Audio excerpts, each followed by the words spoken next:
Sinisterism is about finding the primal aspects of the left-hand path, primal in history, primal in the psyche, thus obtaining truth.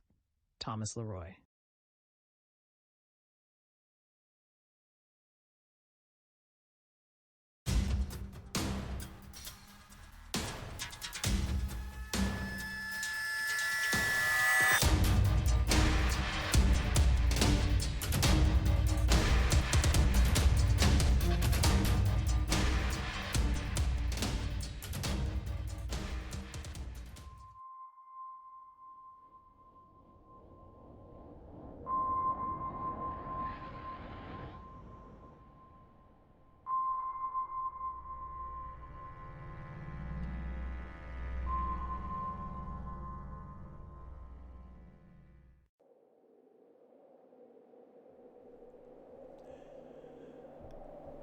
This video will further the discussion from my last video where I presented the hypothesis that the sudden departure of the Yamnaya from their ancestral homeland may have brought about the Kali Yuga. What do I mean by that? Well, watch the video and find out. Anyway, I've made the point more than once that the most efficient way to spread a culture is not through military conquest, but through religious or spiritual means. In the mythic tradition spread by the Yamnaya throughout Eurasia has been referred to as the eternal natural law. But in the final chapter of my last video, I focused more on the physical spread of the Yamnaya, not so much on their belief system. So what was that core belief, that spiritual practice? And is it the progenitor to most religious and spiritual beliefs from Western Europe to the Indian subcontinent?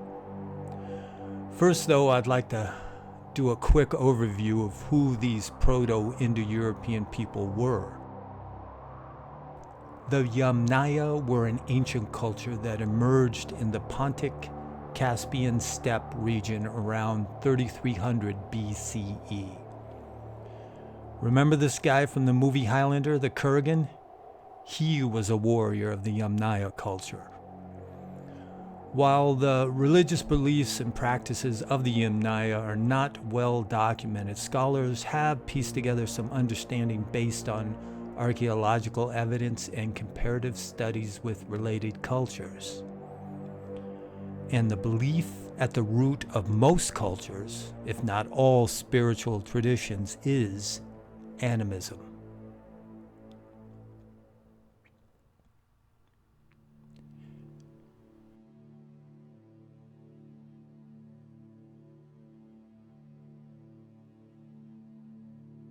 Even though we have no concrete evidence based on available data, it is believed that the spiritual practices of the Yamnaya may have included elements of animism.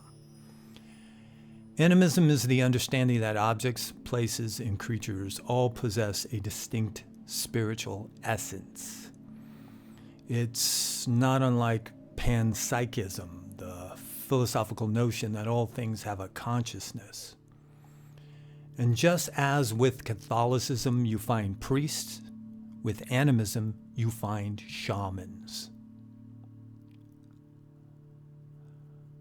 Shamans, for those who don't know, are religious or spiritual practitioners who can communicate with the spirit world on behalf of their community. A shaman is not that glassy-eyed blonde housewife who waves a feather over you while mumbling hippie bullshit about love and light. That's not a shaman, that's a fraud. And there are plenty of those assholes all over YouTube. Check them out if you want a good laugh. A real shaman, though, is vastly different. The presence of shamans in ancient cultures is often inferred from archaeological findings such as ritual objects, burial practices, and art. And the basic Yamnaya religious belief appears to have been the veneration of natural forces and celestial bodies. The vast steppe environment would have provided some deep appreciation for the elements of the natural world. and the sky in particular. So they likely had a belief in a sky father god. More on that later. Another aspect of the Yamnaya religion was probably the belief in an afterlife or a realm beyond death. This is because their burial practices revealed a focus on preparing the deceased for a journey into the next life with pottery, tools, weapons, and ornaments found in graves. Some graves also contained horse remains, indicating their importance to the Yamnaya. The roles of shamans or spiritual leaders may have been significant in their society. These individuals would have acted as liaisons between the human and spiritual realms, conducting rituals, interpreting signs from nature, and possibly communicating with ancestors or supernatural beings. Ceremonial structures called kurgans, the name of the burial mounds, may have also played a role in Yamnaya religious activities. The construction of these mounds with intricate designs and offerings suggests a belief in the continuity of life beyond physical death. Now, as stated in the last video, Yamnaya culture eventually influenced and interacted with other cultures. This cultural exchange likely led to the syncretism of religious beliefs and practices. While much about the Yamnaya religion remains speculative, archaeological findings, burial customs, and studies of related cultures provide some insight into their religious worldview. The Yamnaya people likely held beliefs centered around nature, the afterlife, shamanism, and ancestral veneration.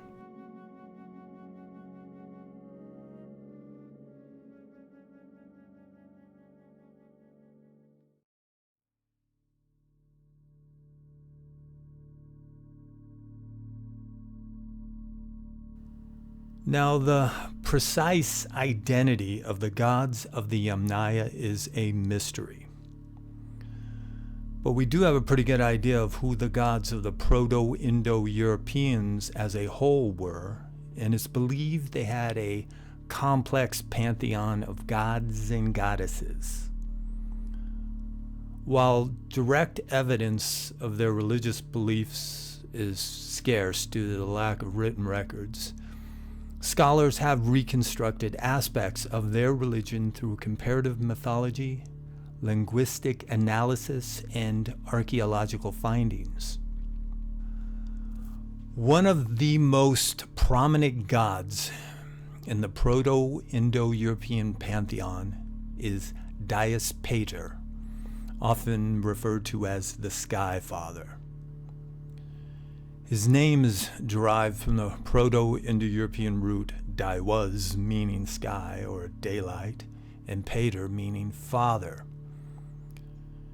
In later Indo-European cultures, Dies Pater evolved into deities such as Zeus in Greek mythology, Jupiter in Roman mythology, and Dies Pita, if I'm saying that right, in Vedic Hinduism.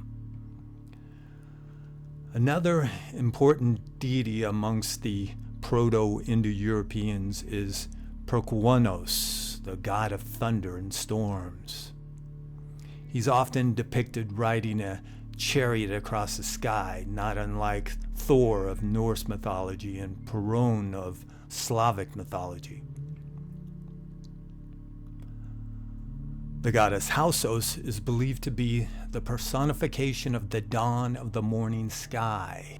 Her name is derived from the Proto-Indo-European root meaning dawn or daylight. Manus is a Proto-Indo-European god associated with the concept of humanity and the human race. He represents the divine aspects of humankind, embodying virtues such as intelligence, creativity, and social order. And there's Digom, the mother goddess associated with the earth. She embodies the nurturing and life-giving aspects of the earth, symbolizing fertility, growth, and abundance. There's also a deity known as Yimo. Yimo emerges as a prominent figure representing the transition from life to death and the cosmic order of the universe. He's often interpreted as the god of the underworld or the ruler of the dead. His domain encompasses the realm where departed souls reside, and he holds sway over the fate and the natural cycles of life and death. Yimo can be compared to deities in various Indo-European mythologies. For instance, in Vedic mythology, there's Yama, the god of death and the afterlife. And in Greek mythology, there are parallels to Hades, the ruler of the underworld. But you may be wondering, Thomas Leroy, you are the founder of the organization, the Sect of the Horn God. What about a horned god? Well, there isn't a specific Proto-Indo-European horned god in the same vein as later cultural depictions. There are associations, though, with horned animals in symbolic themes of nature in Proto-Indo-European mythology. These associations laid the groundwork for the development of horned deities in subsequent Indo-European mythologies. But even though there isn't a specific deity universally recognized as a horned god, the archaeological and mythological records appear to show evidence of such. Who that entity was, I'd love to know. And, as we all well know, in later Indo-European mythologies such as Celtic, Norse, and Greco-Roman, horned deities, or figures, became more prominent. For example, the Celtic god Cernunnos is often depicted with antlers or horns and is associated with nature, fertility, and the wild. And, of course, there's Pan, he who, more than any other god, gave us the anthropomorphized depiction of Satan.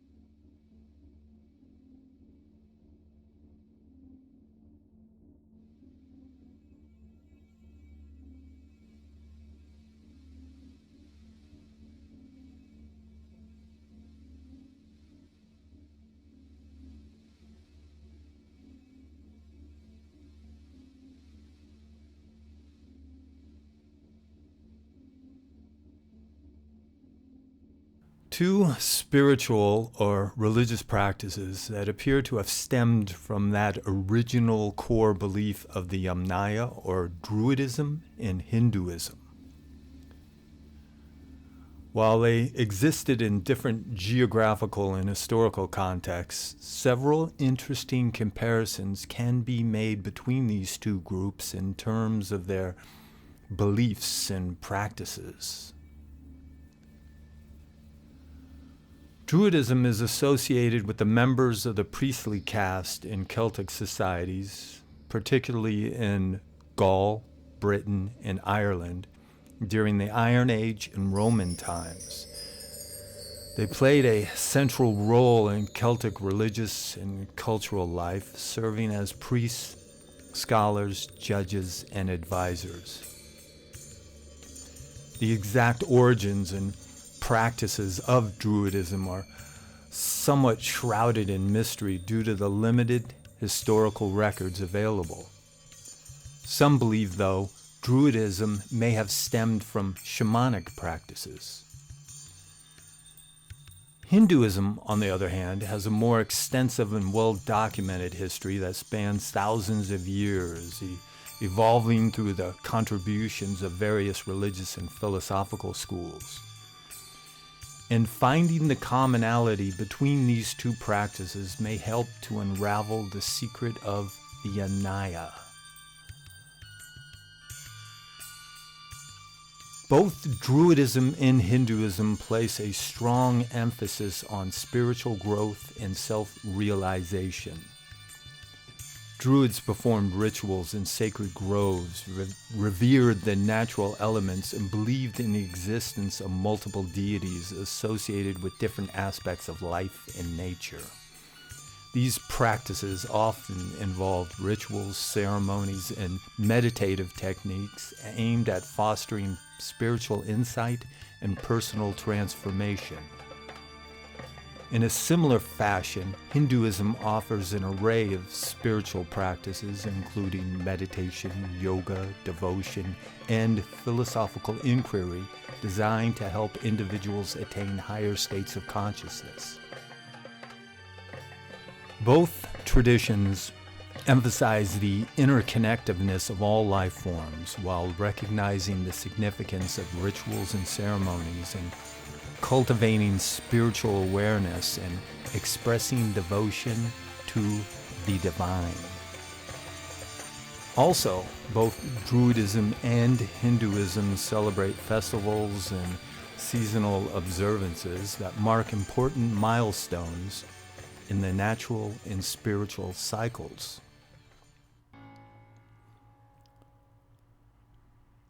Druids and Hindu Brahmins are both revered figures, representing the intellectual and spiritual elite of their respective societies.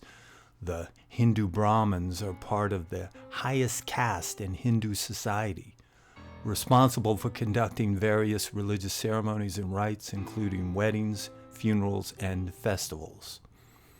And it's thought that Druids held the same position in Celtic society, serving as mediators in conflicts, advisors to kings and leaders, and guardians of cultural heritage. And they passed down their knowledge of philosophy, astrology, and ritual orally through poems and storytelling. Brahmins received their education in Vedic scriptures, philosophy, astrology, and ritual through the oral traditions, and later through the written word. Druids believed in the existence of spiritual forces and practiced divination, seeking guidance from the natural world and celestial phenomena, while also believing in the transmigration of the soul. Brahmins too believed in reincarnation, but had or have the concept of karma, where one's action in this life affects their future lives. Hinduism's influence is still very relevant to this day, not only in India, but many parts of the world. Even though there's been elements of other cultures added to Hinduism, their connection to the past has remained unbroken. When it comes to the Druidism, on the other hand, it no longer exists. Those who call themselves Druids today are simply LARPing. Their tradition isn't ancient by any stretch of the imagination. That link to the past was broken by the Romans and Christianity. Since Druids and Hindu Brahmins share many similarities, does this mean their traditions both emerged from that of the shamanic practitioners of the Yamnaya culture? I think so, because we know that both cultures have roots going back to those people of the steppe. And just like finding the commonality in Indo-European languages leads us back to that original tongue, finding what's common in Druidism and Hinduism should be able to give us some idea of what the Yamnaya spiritual practice was.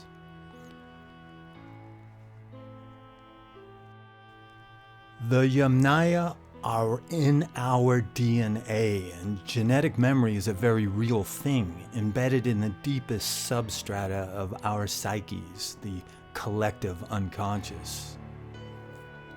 Those memories are there, buried deep, and they're not going anywhere. And I've asked this question before. When we access these ancient memories by way of ritual, meditation, or even dreams and experience that direct intuitive knowledge of spiritual truth, could this be what we call gnosis?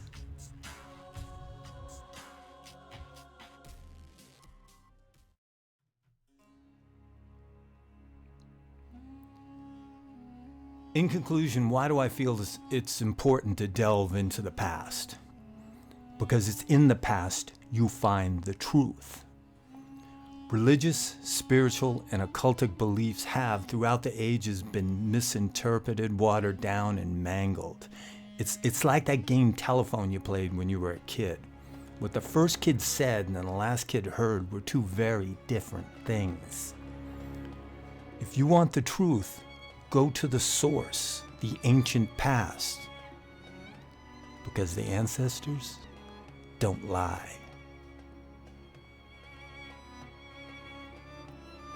Until next time.